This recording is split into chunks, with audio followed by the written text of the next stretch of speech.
Hi everyone, welcome to my channel this is blog में आप लोगों का स्वागत है। तो आज मैं जो वीडियो बनाऊंगी वो हांगकांग के गोल्ड के ऊपर बनाऊंगी कि हांगकांग में गोल्ड कैसा होता है और आप लोगों को कौन सा गोल्ड लेने में ज़्यादा फायदा है और कितना रेट है यहाँ पर गोल्ड का और सब जगह के मुकाबले।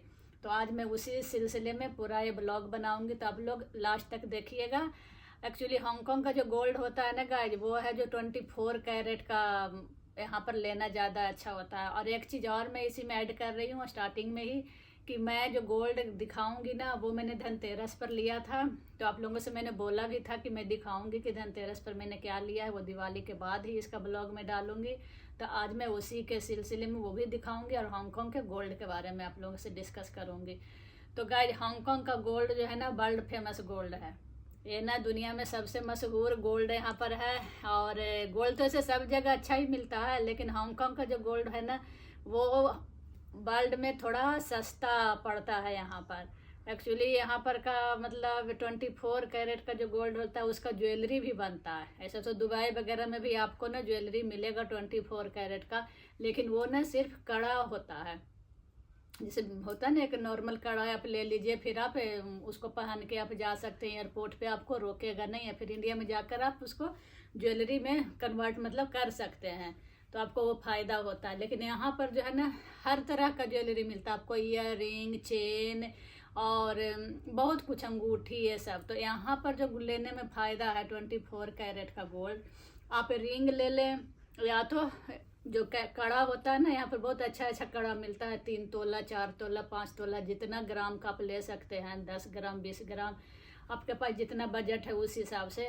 और वो फिर आप अपने कंट्री में जाकर, हम लोग तो इंडिया का रहने वाले हैं तो मैं इंडिया के बारे में ही बोलूँगी, आप फिर उसे इंडिया लेकर जाइए और इंडिया ले जाने के बाद आप उसे ज्वेलरी के पास लेकर जाएंगे और उसको आप सेल करेंगे ना वो कड़ा को, तो आपको जो ओरिजिनल जो गोल्ड होता है ना, गोल्ड का जो बिस्किट वगैरह जो मिलता है, तो उसी रेट में वो खरीदेगा ज्वेलर लोग, क्योंकि वो पूरा देगा, उसमें कोई कट छट नहीं। जैसे ज्वेलरी अगर आप चेन लेते हैं तो चेन में है ना कि मेकिंग चार्ज ये सब जो होता है, बनाने का जो चार्ज होता है, तो वो सब इंडिया में भी थोड़ा सा उसको आगे पीछे करके लेंगे। लेकिन अगर आप बैंगल लेते हैं गोल्ड का जो प्लेन बिल्कुल होता है, डिजाइन वाला नहीं, बिल्कुल प्लेन कड़ा टाइप का, तो वो उसका आपको बेचने में फ़ायदा है और ख़रीदने में भी। क्योंकि हम जब कड़ा खरीद रहे हैं ना तो मेकिंग चार्ज एकदम लो से लो होता है, उस पर कोई डिजाइन नहीं होता है। जितना कम डिजाइन वाला आप लेंगे उतना फ़ायदा में रहेंगे। तो इसीलिए लोग ना रिंग भी लेना पसंद करते हैं।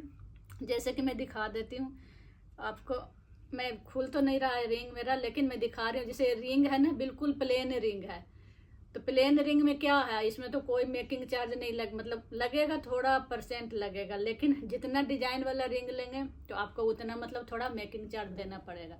तो वीडियो को मैं ज़्यादा लंबा नहीं खींच रही हूँ और सीधा मैं दिखा रही हूँ कि गोल्ड मैंने क्या लिया है धनतेरस पर और मुझे कितना फ़ायदा हुआ है लेने में। तो ये जो है यहाँ का ना लुक फुक ज्वेलर है और बहुत तरह का यहाँ पर दुकान है गोल्ड का। तो मैं हमेशा करीब करीब जाती हूँ लुक फुक वाला में ही, कुछ भी मुझे छोटा मोटा भी कुछ लेना होता है ना तो लुक फुक ज्वेलर से ही मैं लेती हूँ। उसका हर जगह ब्रांच आपको हांगकांग में मिल जाएगा और मुझे थोड़ा सा ट्रस्ट भी है उस पर, तो इसलिए मैं जाती हूँ हमेशा उसी की दुकान में। और एक चीज़ और मुझे बोलना था कि है ना, लुक फुक ज्वेलर का ही स्पेशल क्वाइन होता है। जैसे हर जगह वर्ल्ड में बिस्किट मिलता है, छोटा छोटा बिस्किट, 10 ग्राम का बिस्किट, 20 ग्राम का बिस्किट, 50 ग्राम का बिस्किट। तो आपको जैसा भी मतलब ग्राम चाहिए तो उतना ग्राम का बिस्किट यहाँ पर बिस्किट नहीं रखते हैं, बिस्किट रखते हैं तो बहुत बड़ा वाला। लेकिन लुक फुक का अपना एक उसी तरह का बिस्किट वाला ही बेचते हैं। तो इस बार मैंने गाइज लिया है जो लुक फुक से, और तो ये आप देखिए ये इस तरह का मैंने लिया है धनतेरस पर, मैंने यही लिया है। तो मैं आप लोगों को दिखा रही हूँ, सीधा करके दिखा रही हूँ। शायद आपको ना उसमें थोड़ा सा उल्टा देखने के लिए मिलेगा लिखावट लुक फुक, तो इसमें ना है जो बीच में छेद है, आपको पूरा मतलब बिस्किट वाला शेप में नहीं, लेकिन ये जो है प्योर 24 कैरेट गोल्ड है, प्योर 24 कैरेट। तो इसमें आपको हैवी से हैवी भी मिल जाएगा। मैंने सबसे छोटा साइज वाला लिया क्योंकि मैं जब भी जाती थी ना लुक फुक में तो मुझे ना इस पे नज़र जाता था, लगता था मैं भी खरीदूं। तो इस बार मैंने सोचा कि धनतेरस पर मैं यही ले लेती हूँ। हम लोगों ने मतलब डिसाइड किया तो हम लोगों ने यही फिर ख़रीदा है, और इसमें ना बहुत फ़ायदा हुआ हमें ख़रीदने का। हमने दुकान वाला से पूछा कि कैसे मतलब इसका रेट है और क्या है, ज्वेलरी लेने में फ़ायदा है कि क्या।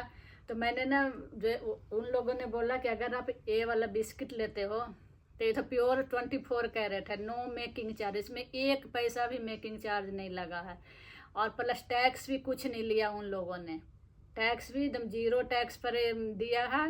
और अगर आप कैश पे करते हैं, कोई भी कार्ड वार्ड नहीं यूज करते हैं, अगर आप कैश पे करते हैं तो मतलब दाम उसका ठीक रहता है। अगर आप कार्ड यूज करते हैं चाहे कुछ, तो उस पर शायद टैक्स वगैरह कुछ देना पड़ जाता है। तो मैं तो उस दिन ब्लॉगिंग करने में थोड़ा सा थी तो मैं सुन रही थी, लेकिन थोड़ा सा हो सकता है कहीं 19-20 मुझे सुनने में दिक्कत हुआ हो, तो उसके लिए माफ़ी चाहती हूँ। लेकिन मैं जो भी बताऊँगी आप लोगों को बिल्कुल सच ही बताऊँगी। तो ये जो है 24 कैरेट का, और उसका ना मार्क्स भी है। तो अगर मैं इंडिया में जाकर इसको मतलब ज्वेलर के पास दिखाऊंगी ना, तो ये प्योर सोना के बिस्किट वाला रेट में ही वो लोग मतलब प्राइस इसका देंगे। और इसका एक फ़ायदा है ना कि आप, क्या बोलना था यार इसके बारे में, हाँ, तो जैसे ज्वेलरी अगर उस दिन मैं लेती ना, ज्वेलरी का भी मैंने पूछा कि ज्वेलरी लूँ कि क्या लूँ। मेरा तो मन था ज्वेलरी लेने का, लेकिन मेरे हस्बैंड ने बोला कि नहीं ये वाला ही ले लो, ये सस्ता पड़ेगा, क्योंकि आदमी लोगों को पैसा देना पड़ता है तो लोगों को लगता है कि ये सस्ता पड़ेगा।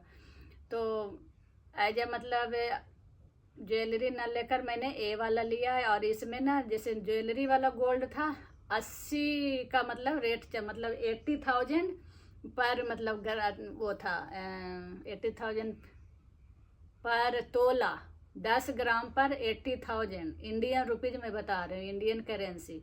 यहाँ का $8,000 10 ग्राम का था उस दिन रेट। तो अगर मैं ज्वेलरी लेती तो मुझे 80 का पड़ता, 80,000 इंडियन रुपीज करेंसी, और यहाँ का $8,000 हांगकांग डॉलर। और ये जो मैंने लिया उसका प्योर सोना जो लिया गोल्ड, तो ये मुझे पड़ गया 70 का ही, 70,000 इंडियन रुपीज 10 ग्राम का, 1 तोला का 70,000, यानी कि वहाँ 10 ग्राम का यहाँ का 7,000 पड़ा। तो सोचिए 10,000 का फ़ायदा हुआ है इंडियन रुपीज में हमें। 10,000 अगर मैं ज्वेलरी ले लेती ना तो 10,000 मुझे ज़्यादा देना पड़ता, लेकिन इसका जो है मुझे 10,000 कम में ही मिल गया, 70 में ही मिल गया, 70,000 में ही। तो आप लोग जो भी कोई आए हांगकांग घूमने के लिए, और जो हांगकांग में रहते हैं उनको तो खैर पता ही होगा, मुझे खैर इसके बारे में उतना पता नहीं था, लेकिन इस बार मैंने पूछा तो पता चला, तो मैंने यही लिया। तो जो लोग भी अगर गोल्ड में मतलब थोड़ा इन्वेस्ट करना चाहते हैं, या जिनको गोल्ड खरीदने का बहुत शौक है, तो आप यहाँ पर आकर इस तरह का गोल्ड खरीद सकते हैं, आपको ज्वेलरी से सस्ता मिलेगा तो पर ग्राम। तो मैंने इस बार यही खरीदा, तो आप लोग बताइएगा कि कैसा है ये। इसे आप चाहें तो लॉकेट भी बनवा सकते हैं। आप इंडिया में जाकर ना इसको तोड़वा कर आप कुछ भी बनवा लीजिए, इसको बेच दीजिए दुकान में, और इसके बदले आप ज्वेलरी खरीद लीजिए अच्छा अच्छा डिजाइन में, तो आपको सस्ता मतलब पड़ जाएगा। तो मैंने धनतेरस पर गाइस यही लिया है। आई होप कि आप लोगों को पसंद आया होगा ये ब्लॉग। और अगर कभी मैं गोल्ड खरीद के लाऊंगी ना, ज्वेलरी वगैरह कुछ छोटा मोटा, तो वो भी आप लोगों के साथ मैं शेयर करूंगी। और 24 कैरेट का जो गोल्ड होता है ना, वो यहीं पर ज्वेलरी मिलता है ज़्यादा करके, हर तरह का डिज़ाइन। और एक चीज़ और है हांगकांग का कि अगर 23 कैरेट का लेते हैं आप, या 22 कैरेट का, तो 24 से आपको महंगा पड़ेगा। तो मैंने ना लास्ट ईयर जो लिया था गोल्ड 23 कैरेट का लिया था, तो वो हमें महंगा पड़ गया था। और किसी ने फिर बताया कि 24 कैरेट का, इवन दुकान वाला ही ने मुझे बताया कि हो 24 कैरेट का जो सोना होता है यहाँ पर हमारे दुकान में, वो आपको थोड़ा सस्ता मिलेगा 23 के अकॉर्डिंग। तो 24 लेने में ही फ़ायदा है, तो आप लोग भी ज़रूर खरीदेगा। और ब्लॉग पता नहीं कितना लंबा हो गया, मुझे नहीं पता, अभी देखूँगी। तो मिलूँगी फिर नेक्स्ट ब्लॉग में गाइस। तो धनतेरस का मेरा यही शॉपिंग था। देखिए लुक फुक ज्वेलरी का। तो मैं काफ़ी दिन से सोच रही थी कि मैं बनाऊंगी ब्लॉग, लेकिन थोड़ा बिजी चल रही थी दिवाली के वजह से ना, तो इस वजह से। और हमारे में कहते हैं ना, जब धनतेरस पर मैंने लिया है तो दिवाली पूजा करने से पहले नहीं दिखाना चाहिए किसी को, और ऐसे भी नहीं दिखाना चाहिए ये सब चीज़ें ना कि हमने क्या ख़रीदा नहीं ख़रीदा। लेकिन आप लोगों से मैंने प्रॉमिस किया था कि मैं दिखाऊंगी कि क्या ख़रीदा है धनतेरस पर, तो मैं दिखा रही हूँ। और मिलूँगी फिर नेक्स्ट ब्लॉग में किसी मतलब और ब्लॉग के साथ है। अगर आप लोगों को अच्छा लगा हो ये ब्लॉग तो लाइक कीजिएगा और सब्सक्राइब कीजिएगा मेरे चैनल को। तब तक के लिए bye bye, take care, see you.